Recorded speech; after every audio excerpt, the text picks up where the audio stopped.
চাঁদের আলোয় ঢেকেছিল বনের ধারের পথটা। হালকা কুয়াশা চারপাশে ভাসছিল।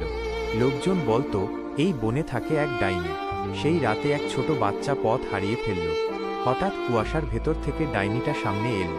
তার চোখে ভয় নয়, ছিল শান্ত মায়া। সে চুপচাপ বাচ্চাটার হাত ধরল। দূরে একটা বাড়ির আলো জ্বলে উঠল। বাচ্চা ঘরে ঢুকতেই ডাইনিটা অন্ধকারে মিলিয়ে গেল। সেই রাতে সবাই জানল, সব অন্ধকার ভয়ঙ্কর হয় না। চাঁদের আলোয় ঢেকেছিল বনের ধারের পথটা। হালকা কুয়াশা চারপাশে ভাসছিল। লোকজন বলতো এই বনে থাকে এক ডাইনি। সেই রাতে এক ছোট বাচ্চা পথ হারিয়ে ফেলল। হঠাৎ কুয়াশার ভেতর থেকে ডাইনিটা সামনে এলো। তার চোখে ভয় নয়, ছিল শান্ত মায়া।